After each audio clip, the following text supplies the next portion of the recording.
Hello दोस्तों, good evening, जय श्री कृष्णा, राधे राधे। आप सबका स्वागत है मेरे YouTube channel Hindi with Urmila में। आज का हमारा टॉपिक रहने वाला है संधि में व्यंजन संधि, जो संधि का दूसरा भेद है। ठीक है, चलो चलते हैं। व्यंजन संधि किसे कहेंगे? व्यंजन के बाद स्वर या व्यंजन के मेल से उत्पन्न विकार को व्यंजन संधि कहते हैं। मतलब इसमें व्यंजन के बाद में क्या आ सकता है? स्वर या व्यंजन, और कुछ परिस्थितियों में स्वर के बाद भी व्यंजन आ सकता है, ध्यान रखना है। ठीक है, व्यंजन के बाद स्वर या व्यंजन के मेल से उत्पन्न विकार को व्यंजन संधि कहते हैं। ये व्यंजन संधि में, स्वर संधि में स्वर के बाद स्वर आ रहा था। ठीक है, याद रखना है।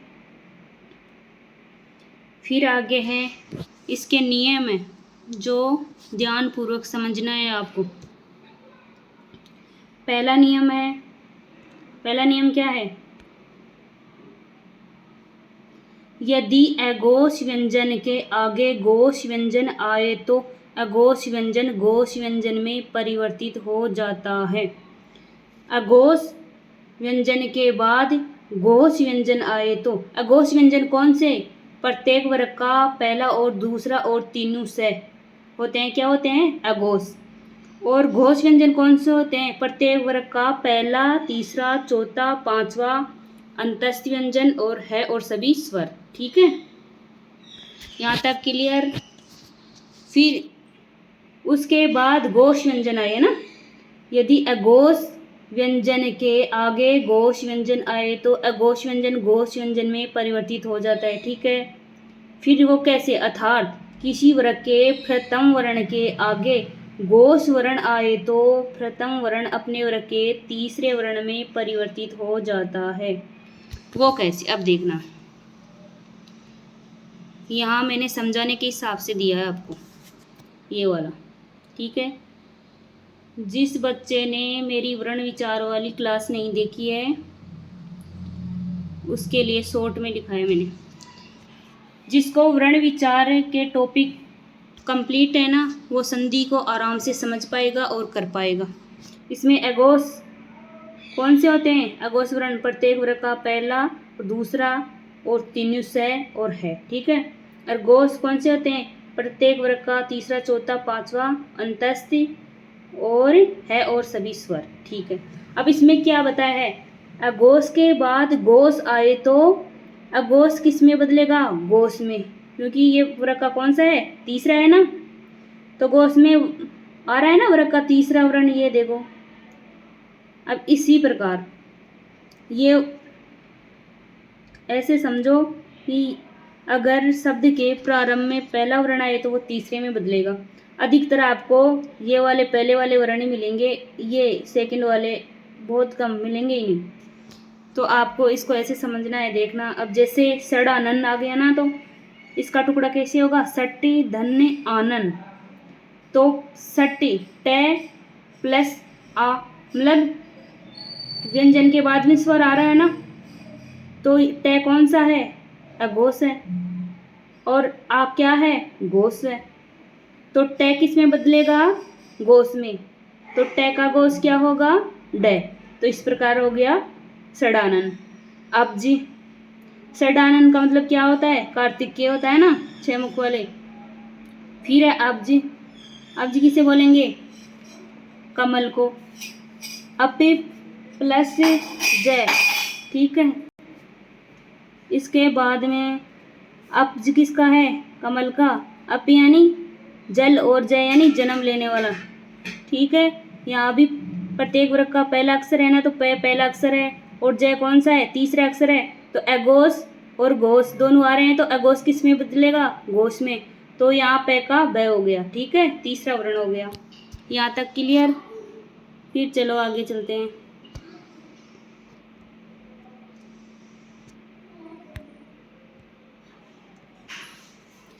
फिर है चिद्रूप, चित्त धन्य रूप।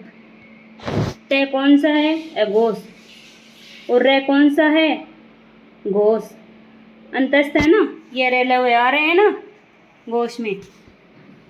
तो यहाँ तय किस में बदलेगा, द में, तो ये चिद्रूप हो गया।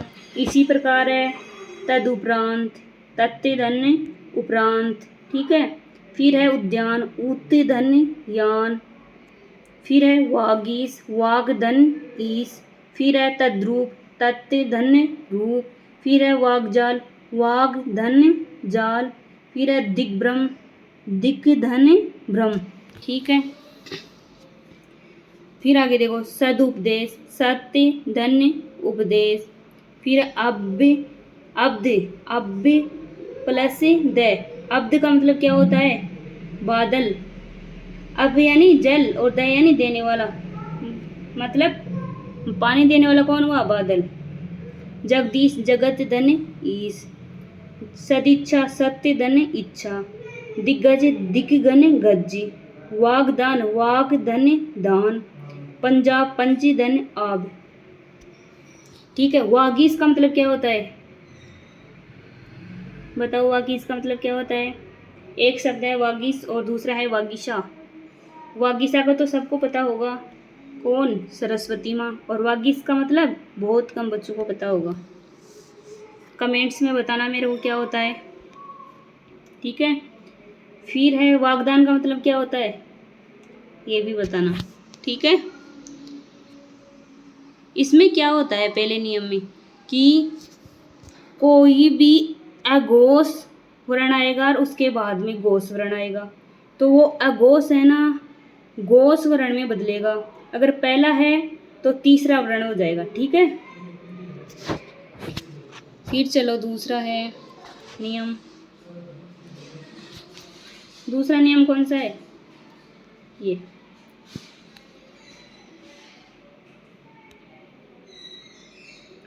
यदि अघोष के आगे अनुनासिक व्यंजन आए तो, अनुनासिक किसको बोलेंगे, प्रत्येक वर्ग का पांचवा वर्ण, ध्यान रखना है। वर्ण विचार में मैंने पढ़ाया है विस्तार से, प्रत्येक वर्ग का पांचवा वर्ण अनुनासिक होता है, ठीक है। यदि अघोष के आगे अनुनासिक व्यंजन आए तो अघोष व्यंजन अनुनासिक व्यंजन में परिवर्तित हो जाता है, अर्थात किसी वर्ग के प्रथम वर्ण के आगे अनुनासिक व्यंजन आए तो प्रथम वर्ण अपने ही वर्ग के अनुनासिक में परिवर्तित हो जाता है। इसको ध्यानपूर्वक समझना।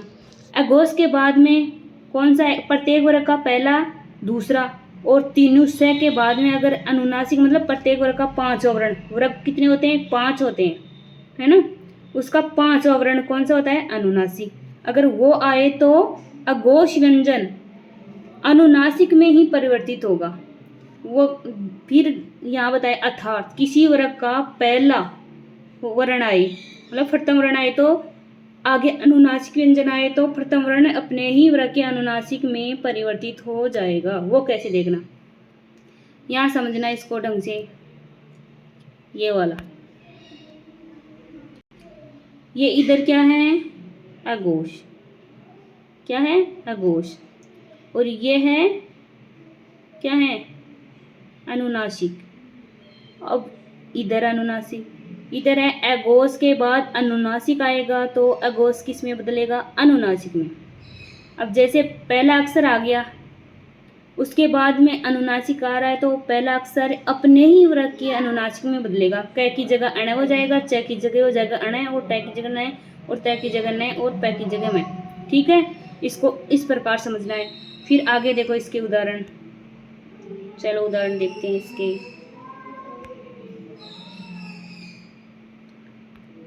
देखो उदाहरण, पहला है जगन्नाथ, जगत धननाथ, तो तय क्या है, अघोष है। उसके बाद में अनुनासिक आ रहा है न, प्रत्येक वर्ग का पांचवा वर्ण है ना न, तो अभी ये तय किस में बदलेगा, न में, ठीक है। तो क्या हुआ, जगन्नाथ। इसी प्रकार चिन्मय, चित्त धन्यमय, ठीक है। फिर है षण्मुख, षट धन्य मुख। फिर है षण्णाम, षण्णाम षट धन नाम। फिर है विधुन मंडल, विधूत धन मंडल। सन्मार्ग, सत्य धन मार्ग। फिर है वांग्मय, वाग धनमय। फिर है दिग्मुख, दिग्धन मुख। फिर है सन्नारी, सत्य धन नारी। विद्युन माला, विद्युत धन माला। अब इसमें आपको कुछ दिख रहा होगा दोस्तों, क्या दिख रहा है इसमें, क्या दिख रहा है कि इसमें जितने भी शब्द हैं उनमें क्या हो रहा है, दो अनुनासिक व्यंजन एक साथ आ रहे हैं। दिख रहा है, यहाँ भी न है, जगन्नाथ में दो है, इसमें न और मैं दोनों अनुनासिक हैं, इसमें न और मैं दोनों अनुनासिक हैं, इसमें भी दोनों अनुनासिक हैं, इधर भी सन्मार्ग में भी दोनों अनुनासिक हैं, वांग्मय में भी हैं। मतलब इसमें क्या है, इसमें दो अनुनासिक हैं। मतलब प्रथम वर्ग की जगह कौन सा वर्ण हुआ है, पांचवा, ध्यान रखना है। ठीक है, फिर चलो आगे चलते हैं। तीसरा नियम, तीसरा नियम में क्या है,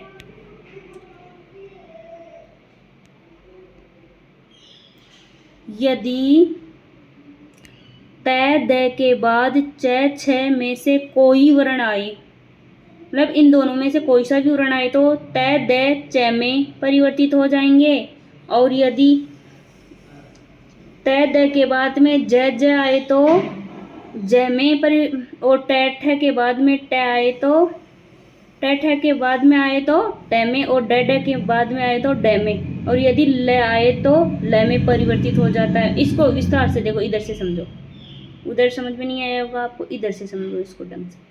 यदि तय द के बाद में च और छ आए तो किस में बदलेंगे, तय और द किस में बदलेंगे, च में। ठीक है, अब यदि तय द के बाद में ज ज आए तो तय द किस में बदलेंगे, ज में। यदि तय द के बाद में ट ठ आए तो तय द किस में बदलेंगे, ट में।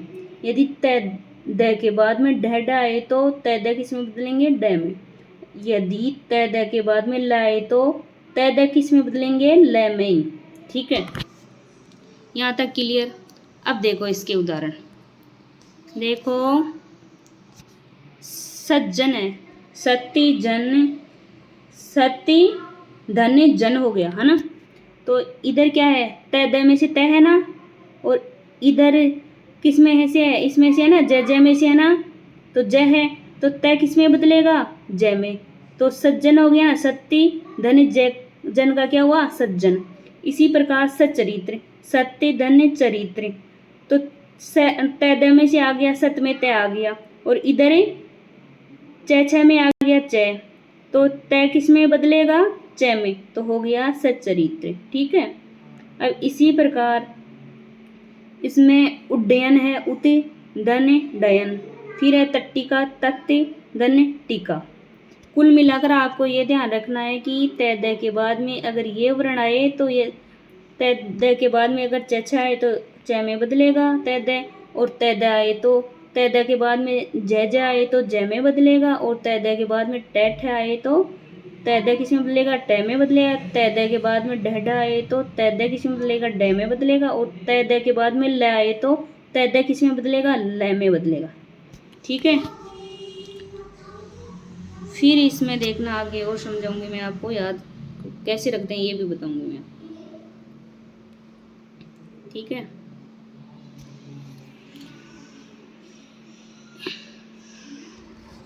इधर देखना,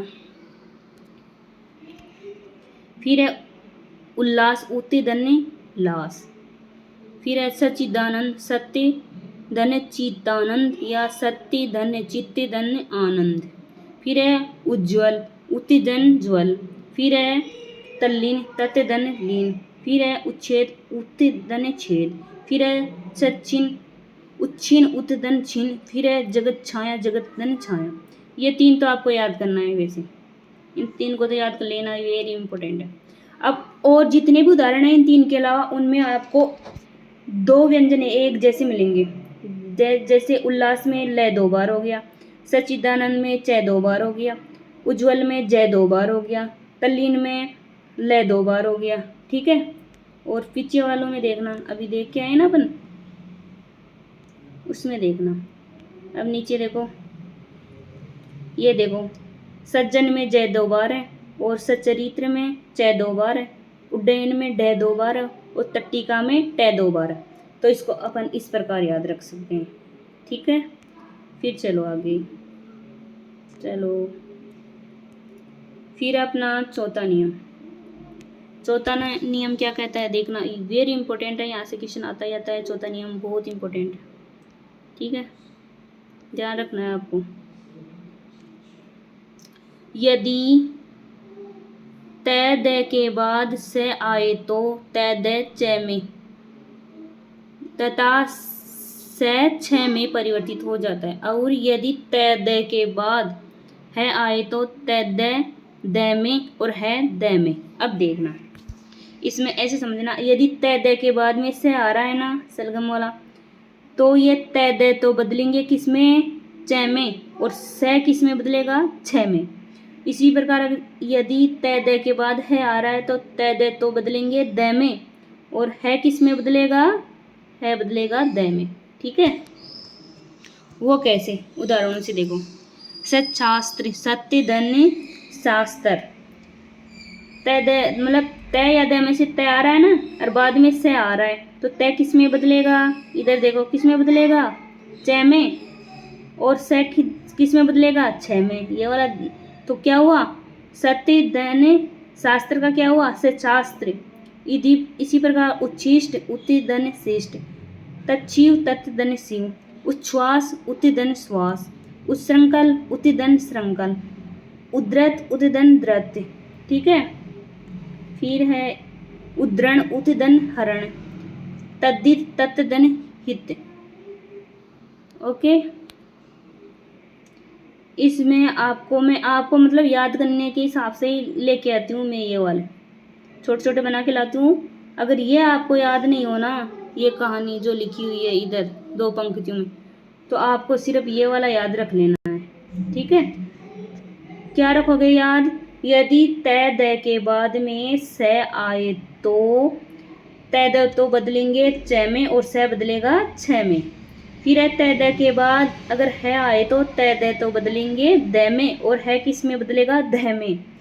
और ये उदाहरण बताए मैंने, सच्छास्त्र सत्यधन शास्त्र, उच्छिष्ट उत्तिधन शिष्ट, तच्छीव तत्धन शिव, जगत शांति जगत धन शांति। ठीक है, उच्छ्वास उत्तिधन श्वास, उच्छृंखल उत्तिधन श्रृंखल, उद्धृत उत्तिधन हृद, और उद्धरण उत्तिधन हरण, और तद्धित तत्धन हित। ठीक है, चच्छ मतलब आपको चच्छ मिलेंगे। ठीक है, फिर चलो 5वां नियम, या इसके कुछ उदाहरण हैं अभी तो, फिर देखो इनके उदाहरण। इसमें तत्धन शंकर तत्शंकर। ठीक है, श्रीमती चंद श्रीमती चंद श्रीमती शरद चंद। ठीक है, फिर है उद्धरण उत्तिधन हरण, पद्धति पतधन हति या पतधन हति, एक ही बात है। ठीक है, दोनों सही है, ये दोनों सही है। ठीक है,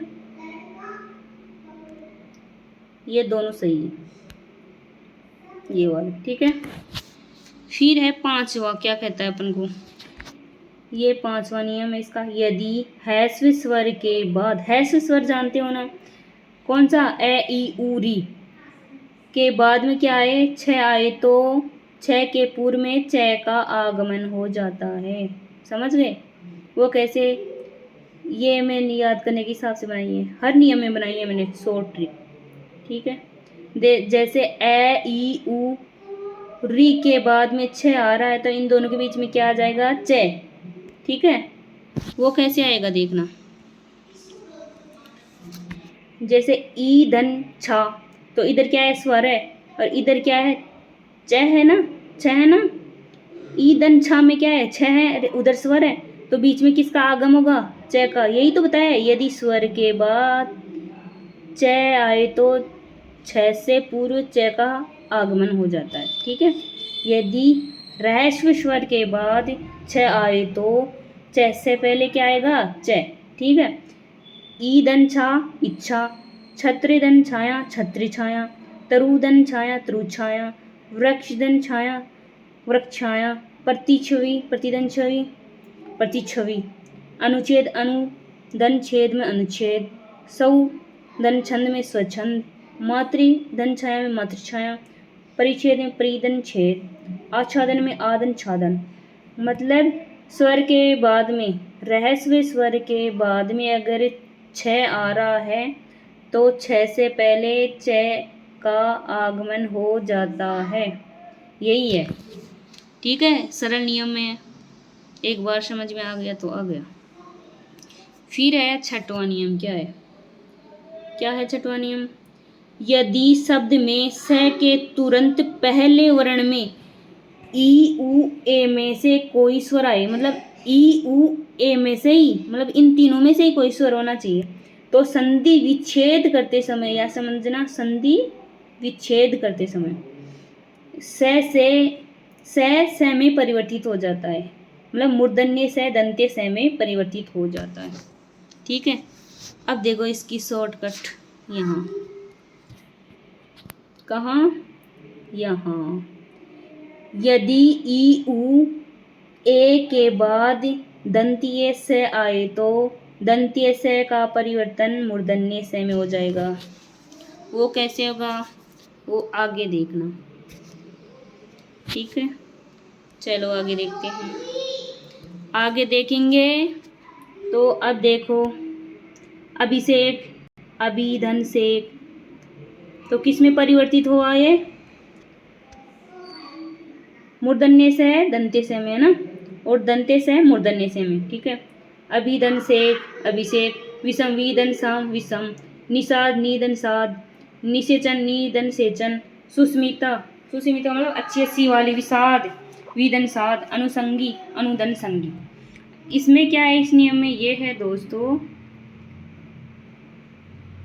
क्या है इसमें, यह है कि अगर दंत्य से किस में बदलेगा, मूर्धन्य से में। वो कैसे बदलेगा, वो अगर उससे पहले ई उ और ए आए तो ही। ठीक है, अब आगे वाला देखो, 7, नियम नंबर 7। यदि मूर्धन्य से के बाद टैठण में से कोई वर्ण आए तो संधि करते समय क्रमशः तय थ न में परिवर्तित हो जाएगा। कौन, ये वाले वर्ण इसमें परिवर्तित हो जाएंगे, इसमें। ठीक है, यदि मूर्धन्य से के बाद में तय थ न आए तो तय थ न टै ठ न में परिवर्तित हो जाएंगे। अब इसमें क्या होता है, इस नियम में ये होता है, इसमें क्या होता है, संस्कृत की धातुएं निकलती है इस नियम में। ठीक है, वो कैसे निकलती है, अब देखना। कृष्ण, कृष्ण धन्य ने, कृष धातु है ना, तो कृष्ण हुआ। त्रिश भी धातु है, त्रिश दन्ना तृष्णा। आकृष्ट, आकृष्ट भी धातु है, तो आकृष्ट धन तय आकृष्ट। षष्ठ है, सस धन तय। फिर क्या हुआ, युधिष्ठिर, युधिधन स्थिर। प्रतिष्ठान, प्रतिधन स्थान। निष्ठुर, निषधन थूर, धातु है अनुष्ठान, अनुधन स्थान। विष्णु, विषधन नु। ठीक है, इसमें यह है, यदि मूर्धन्य से के बाद में तय थ न आए तो तय थ न क्रम से टै ठ ण में परिवर्तित हो जाएंगे, जो इस प्रकार होंगे। देख, कृषि धन न, कृषि इधर क्या है, क्या है, मूर्धन्य से है ना कृष में, और इधर क्या है, न है ना, तय थ न में से कोई है ना, तो न किसी में बदलेगा, अण में, तो कृष्ण हो गया। इसी प्रकार तृष्णा हो गई। ठीक है, इसी प्रकार क्या हुआ, आकृष्ट हो गया। क्या, तय किस में बदलेगा, तय में, आकृष्ट धन तय। ठीक है, षष्ठ हो गया, युधिष्ठिर हो गया, प्रतिष्ठान हो गया, निष्ठुर हो गया, अनुष्ठान हो गया, विष्णु भी हो गया। ठीक है, इसमें मूर्धन्य से के बाद में तैथ न आए तो तैथ नहीं बदलेंगे, क्रम से टै ठ न में। ठीक है, यहाँ तक क्लियर। चलो आगे देखते हैं 8वां नियम।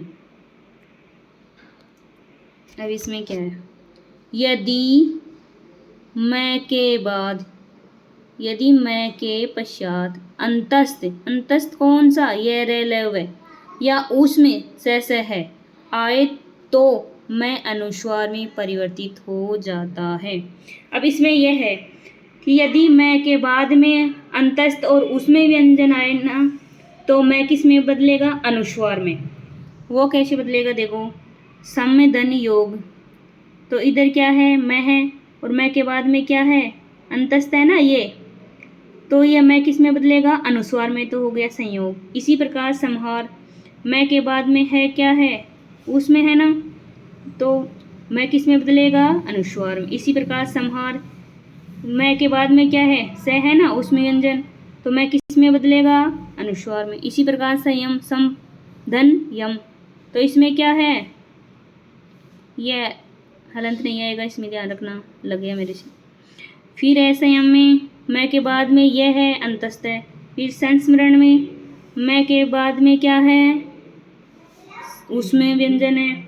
संसार में भी सम धन सार में क्या है, मैं के बाद में उसमें व्यंजन है, तो मैं किस में होगा, अनुस्वार में, ध्यान रखना है। इसमें क्या है, ये देखो, ये याद रख लेना, अगर ये कहानी याद नहीं हो तो, ये याद करने के हिसाब से ही बनाया है मैंने आप लोगों के लिए। मैं के बाद में यदि यह रेलवे से है वो, तो मैं किस में बदलेगा, अनुस्वार में, ठीक है।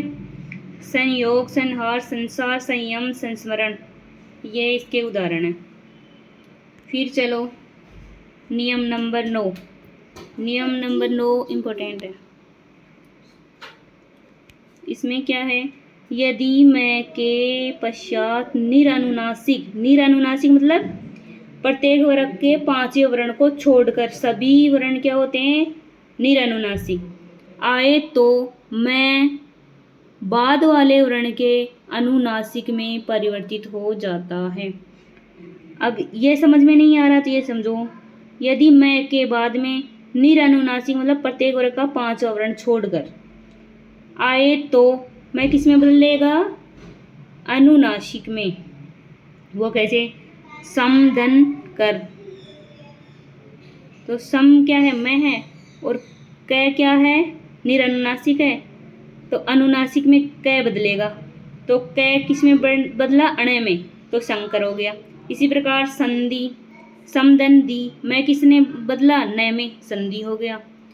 फिर है संतोष, समदन तोष, ठीक है। तय, तय किस में बदला, मतलब मैं किस में बदला, तय का कौन सा हुआ, नय, तय का पांचवा नहीं हुआ ना। फिर है संकल्प, समदन कल्प, ये मैं किस में बदला, कै का पांचवा क्या है, अणय, संचय, समदन चय, अणय, गंगा, गमदन गा, गंगा। अब इसमें क्या है, इसमें यह है कि यदि मैं के बाद में निरनुनासिक मतलब प्रत्येक वर्ग का पांचवा वर्ण तो होता है अनुनासिक, और उसके अलावा जितने भी वर्ण होते हैं वो क्या तो होते हैं, निरनुनासिक। अगर मैं के बाद में निरनुनासिक वर्ण आए, तो मैं किस में बदलेगा, उसी वर्ग के अनुनासिक में, ठीक है। जैसे संकर, संधि, संतोष, संकल्प, संचय, गंगा। फिर है संकर, संकर में अनुस्वार में कौन सा वर्ण है, अभी मैंने पढ़ाया, ये क्वेश्चन आया हुआ है, ऐसे क्वेश्चन आया हुआ है, तो कौन सा है, संकर में अनुस्वार में कौन सा वर्ण है, बताओ, अभी बताया मैंने, कौन सा है, कै का पांचवा कौन सा हुआ, समदन कर, तो कै का पांचवा कौन सा हुआ, मैं पांचवे में बदलेगा ना, मतलब प्रत्येक वर्ग का पांचवा वर्ण कौन सा होता है, अनुनासिक होता है, तो उसी मतलब मैं किस में बदलेगा, कै के पांचवे में, तो कै का पांचवा क्या हुआ, अणय, तो संकर में अनुस्वार में कौन सा वर्ण है, अणय, ठीक है। इसी प्रकार कोई भी शब्द देख के आपसे पूछ सकता है, ये क्वेश्चन आया हुआ है पहले। फिर चलते हैं आगे,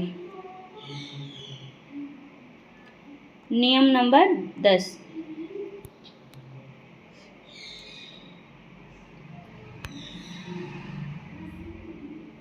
यदि सम उपसर्ग के पश्चात कै आए, तो कै के पूर्व में स का आगमन हो जाता है। ये स कौन सा है, दंत्य स है, तो सम उपसर्ग के बाद कै आए, तो कैसे पहले दंत्य स का आगमन हो जाता है।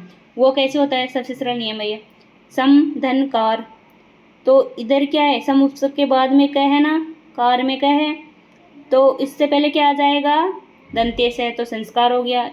संस्कृति, इसमें भी सम उपसर्ग के बाद कै है, तो स का आगमन हो गया, संस्कृति। संस्कृत में भी सम उपसर्ग के बाद में कै है, तो उसमें भी संस्कृत हो गया। संस्करण में भी सम के बाद में कै है, तो संस्करण हो गया, ठीक है। सम उपसर्ग के बाद में अगर कै वर्ण आए, तो कैसे पहले दंते से का आगमन हो जाता है। ये नियम नंबर 10 है। ठीक है, फिर आगे देखते हैं 11वां नियम। 11वां क्या है? यदि परि उपसर्ग के पश्चात क आए तो कैसे पूर्व मूर्धन्य से का आगमन हो जाता है। ये वाला से मूर्धन्य से मैंने वर्ण विचार में पढ़ाया है, उच्चारण स्थान में। ठीक है, जो क्लास नहीं देखे ना वो बच्चे उस क्लास को ज़रूर देखें। उसके बाद में संधि का टॉपिक समझोगे तो बहुत अच्छे से समझ में आएगा और क्लियर भी हो जाएगा आपको। ठीक है, तो वो कैसे? परि उपसर्ग के बाद में क आए तो कैसे पहले मूर्धन्य से का आगमन हो जाता है, ये याद रख लो। ठीक है, फिर कैसे? परिष्कार, परिधनकार। परि उपसर्ग के बाद में क है तो कैसे पहले मूर्धन्य से आ गया, परिष्कार हो गया। परिष्कृत, परिधनकृत, परिष्करण, परिधनकरण, परिष्करण हो गया। ठीक है, परि उपसर्ग के बाद में क आए तो कैसे पहले मूर्धन्य से का आगमन हो जाता है। परिष्कार, परिष्कृत, परिष्करण। ठीक है, फिर है नियम नंबर 12 है। 12वां नियम क्या कह रहा है देखना। यदि मैं के पश्चात स्वर आए तो मैं का मैं ही रहता है। मतलब मैं वर्ण के बाद में अगर स्वर आ रहा है तो मैं में कोई परिवर्तन नहीं होगा, स्वर आएगा तो कोई परिवर्तन नहीं होगा, ध्यान रखना। ठीक है, जैसे समधन आचार, तो मैं के बाद में क्या आ रहा है? आ रहा है ना, तो आ स्वर है और मैं है इधर, तो क्या होगा? मैं का मैं ही रहेगा, मतलब ये जुड़ जाएंगे, समाचार हो गया। इसी प्रकार समुचित हो गया, समधन उचित। ठीक है, इधर समुपसर्ग और इधर स्वर है तो समुचित हो गया। फिर देखो आगे,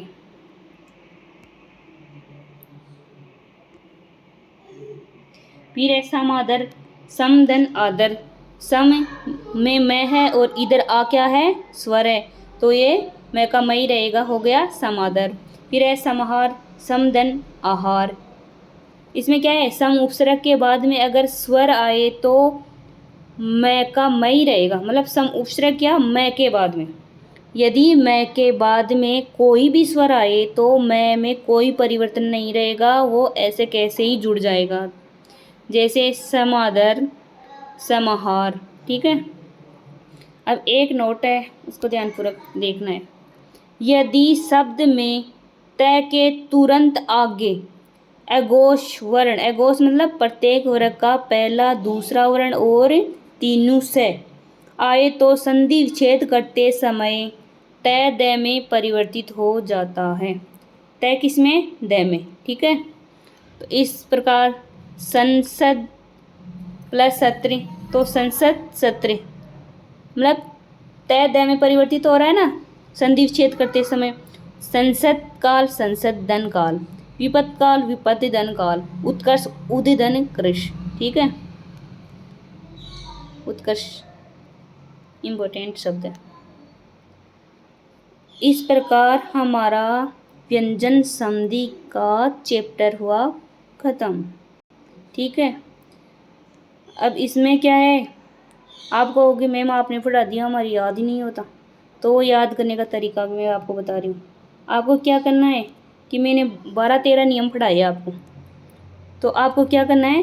प्रत्येक नियम का एक एक उदाहरण याद कर लेना, एक दो उदाहरण याद कर लेना। अगर नियम नहीं याद हो ना तो आपको प्रत्येक नियम का एक दो उदाहरण याद कर लेना है, फिर आपको वो नियम खुद याद आ जाएगा। उदाहरण आते ही नियम खुद ही याद आ जाएगा। ठीक है, क्या करना है आपको? व्यंजन संधि में पहले वर्ण विचार को कंप्लीट करना है, फिर संधि पढ़ना है, तो आपको अच्छे से समझ में आएगी। चलो इसका फटाफट रिवीजन कर लेते हैं व्यंजन संधि का। व्यंजन के बाद स्वर या व्यंजन के मेल से उत्पन्न विकार को व्यंजन संधि कहते हैं। व्यंजन के बाद स्वर भी आ सकता है और व्यंजन भी आ सकता है, और कई बार है ना अपन को स्वर आगे भी मिल सकता है बाई चांस। ठीक है, फिर पहला नियम है, यदि अघोष के बाद में घोष आए तो अघोष किस में बदलेगा? घोष में। मतलब अघोष में क्या क्या होते हैं? प्रत्येक वर्ग का पहला और दूसरा, और घोष में प्रत्येक वर्ग का तीसरा, चौथा, पांचवा, अंतस्थ और है और सभी स्वर। तो इसमें क्या होगा? पहला किसमें बदलेगा, तीसरे में। ठीक है, जैसे षडानन, अब्ज, चिद्रूप, तदुपरांत उद्यान, वागीश, तद्रुव, वागजाल, दिग्भ्रम, सदुपदेश, सत धन उपदेश है ना, अब्ज, जगदीश, सदिच्छा, दिग्गज, वागदान और पंजाब। ठीक है, फिर है दूसरा नियम क्या है, यदि अघोष के बाद में अनुनासिक व्यंजन आए तो किस में बदलेगा, अघोष किस में बदलेगा, उसी वर्ण के अनुनासिक में। ठीक है, तो इसमें क्या होगा, पहला किस में बदलेगा, पांचवें में। वो कैसे देखना, वो ऐसे बदलेगा, जगन्नाथ, तय का पांचवा क्या हुआ, न हुआ। इसी प्रकार चिन्मय, षण्मुख, षण्णाम और विदुन मंडल और सन्मार्ग, वांग्मय, दिंगमुड, सन्नारी, विदुन माला। ठीक है, फिर है तीसरा क्या होगा, तीसरा को ध्यान से देखना है आपको, ये थोड़ा सा बड़ा है पर याद करोगे तो हो जाएगा। ठीक है, इसमें क्या होगा, तय दय के बाद में छ आएगा तो तय दय च में बदलेगा, और तय दय के बाद में ज आएगा तो तय दय ज में बदलेगा, तय दय के बाद में ट आएगा तो तय दय ट में बदलेगा, तय दय के बाद में ड आएगा तो तय दय किस में बदलेगा, ढ में, और तय दय के बाद में अगर ल आएगा तो तय दय ल में ही बदलेगा। ठीक है, इसको ये कहानी नहीं याद हो आपको, ये नियम, तो आपको ये कर लेना है याद शॉर्ट में, और आपका काम हो जाएगा। ठीक है, फिर है उदाहरण, सज्जन, तट्टिका, सच्चरित्र, उड्डयन। इसमें क्या है कि एक ही वर्ण 2 बार आ रहा है, ऐसे भी याद कर सकते हो आप। फिर है आगे उल्लास, तल्लीन, उच्छेद, उच्छिन्न, जगत छाया, इनको वैसे याद कर लेना है। और सच्चिदानंद, उज्ज्वल, इन सब में क्या है, एक ही वर्ण क्या बार आ रहा है, 2 बार आ रहा है। ठीक है, फिर है इसमें चौथा नियम, ये इम्पोर्टेंट है, यहाँ से क्वेश्चन आते हैं एग्जाम। फिर इसमें क्या है, यदि तय दय के बाद में तालव्य से हो तो तय दय तो बदलेगा किसमें, च में, और तालव्य से किस में बदलेगा, छ में। और यदि तय दय के बाद में है वो तो तय दय तो बदलेगा द में, और है किस में बदलेगा, ध में। ठीक है, वो कैसे बदलेगा देखो, सच्छास्त्र, सतधन शास्त्र, उच्छिष्ट, तच्छीव, जगत शांति, उच्छ्वास, उच्छृंखल, उद्धृत, उद्धत, उद्धरण, तद्दित। ठीक है, फिर चलो आगे, फिर है तत्शंकर, उद्धरण और श्रीमच्छंद और पद्धति। ठीक, फिर है इसमें है, ये चौथे और पांचवें नियम में एक ही अंतर है कि चौथे नियम में तो च का उच्चारण होता है और पांचवें में च साइलेंट रहता है। ठीक है, इच्छा, देखा इच्छा ही बोलता है ना, इच्छा थोड़ी बोलता है, इच्छा, छत्र छाया, त्रुछाया, वृक्ष छाया, प्रतिछवि, अनुच्छेद, स्वच्छंद, मातृछाया, परिच्छेद और आच्छादन। इसमें क्या होता है कि ह्रस्व स्वर के बाद में छ आता है तो छ से पहले च का आगमन हो जाता है। फिर है छठवां, इसमें क्या होता है, यदि ई उ ए के बाद में दंत्य से आए तो दंत्य से मूर्धन्य से में परिवर्तित हो जाता है। ठीक है, जैसे अभिषेक तो अभिषेक हो गया, विषम, निषाद, निषेचन, सुस्मिता, विषाद और अनुसंगी। ठीक है, दंत्य से मूर्धन्य से में परिवर्तित हो रहा है। फिर है यदि से के बाद में तय थ न आए तो तय थ न क्रम से ट ठ न में बदलेंगे, से में कोई परिवर्तन नहीं होगा, तय थ नहीं ट ठ न में बदलेंगे। इस नियम में क्या होता है, इस नियम में शब्द में क्या निकलती है, संस्कृत की धातुएं, जैसे कृषि, तृषि, सस्य और निस्य, ऐसे विश्व, ऐसे ये संस्कृति धातुएं है ना, ये जैसे कृष्ण, तृष्णा, आकृष्ट, षष्ठ, युधिष्ठर इम्पोर्टेंट शब्द है। फिर है प्रतिष्ठान, निष्ठुर, अनुष्ठान, विष्णु। ठीक है यहाँ तक, फिर चलो आगे। फिर है नियम नंबर 8, इसमें क्या होता है, यदि मैं के बाद में अंतस्थ और ऊष्म वर्ण आए तो मैं किस में बदलेगा, अनुस्वार में। वो कैसे बदलेगा, समदन योग। मैं के बाद में क्या हो आ रहा है, अंतस्थ आ रहा है ना ये में, तो मैं किस में बदलेगा, अनुस्वार में बदल गया ना, संयोग। इसी प्रकार सनार, संचार, संयम, संस्मरण। ठीक है। फिर है नियम नंबर 9 क्या है, यदि मैं के बाद में निरनुनासिक मतलब प्रत्येक वर्ग का 5वां वर्ण छोड़कर आए तो मैं किस में बदलेगा, उसी वर्ग के किस में, उसी वर्ग के अनुनासिक में। जैसे संकर में समदन कर, तो सम में मैं किस में बदलेगा, क वर्ग का 5वें में, तो शंकर हो गया। संकल्प में मैं है और मैं किस में बदलेगा, क वर्ग के 5वें में। इसी प्रकार संचय है, मैं किस में बदलेगा, च वर्ग के 5वें मण में। ठीक है। इसी प्रकार गंगा है, गम, तो ग का 5वां कौन सा हो गया, ग वर्ण का 5वां, मतलब क वर्ग में ग है ना, तो इसका 5वां अण हो गया। ऐसे ही गंगा, संधि, संतोष, संकर, संकल्प, संचय, गंगा। ठीक है। अब ये क्वेश्चन आया हुआ है, शंकर में अनुस्वार में कौन सा वर्ण है, शंकर में अनुस्वार में कौन सा वर्ण है बताओ। इसका टुकड़ा करो पहले, तो समदन कर हो गया, तो मैं के बाद में क्या है, निरनुनासिक है ना क, तो क का 5वां कौन सा हुआ, अण, तो अण है शंकर में। ठीक है। फिर चलो आगे। फिर है 10वां नियम है, 10वें में क्या है, अगर सम उपसर्ग के बाद में क आए तो कैसे पहले कौन से का आगमन होगा, दंत्य से का। ठीक है। यदि सम उपसर्ग के बाद में क आए तो कैसे पहले दंत्य से का आगमन हो जाएगा। वो कैसे, समदनकार, संस्कार, संस्कृति, समदन कृति, संस्कृत, समदन कृति, संस्करण, समदन करण। ठीक है। फिर आगे चलो। फिर है 11वां नियम क्या है, यदि परि उपसर्ग के बाद में क आए तो कैसे पहले मूर्धन्य से का आगमन हो जाएगा। वह परिधनकार, परि उपसर्ग के बाद में क आ रहा है ना, तो कैसे पहले क्या होगा, मूर्धन्य से, तो परिष्कार हो गया। इसी प्रकार परिष्कृत हो गया, परिधनकृत, परिष्करण हो गया, परिधनकरण। फिर इसी प्रकार देखो अगला नियम है 12वां। इसमें क्या है, यदि मैं के बाद स्वर हो तो मैं में कोई परिवर्तन नहीं होगा, ओनली फॉर स्वर होना चाहिए मैं के बाद में, तो मैं कमा ही रहेगा। समाचार, मैं के बाद में आ है ना, स्वर है, तो मैं कमा ही रहेगा समाचार। इसी प्रकार समुचित ऊ है, तो समुचित ऊ स्वर है। फिर चलो आगे। फिर है समादर, समदन, आदर। फिर है समहार, समदन, आहार। इसमें भी आ है, इसमें भी आ है। ठीक है। मैं के बाद में स्वर आ रहे हैं ना, तो मैं में कोई परिवर्तन नहीं होगा। फिर एक नोट लिखवाया मैंने, यदि शब्द में तय के तुरंत आगे एगोश मतलब प्रत्येक वर्ग का पहला, दूसरा और तीनों से क्या होते हैं, एगोश वर्ण आए तो संधि विच्छेद करते समय तय किस में बदलेगा, द में। ठीक है। तो संसद प्लस सत्र, संसद सत्र तय द में है ना।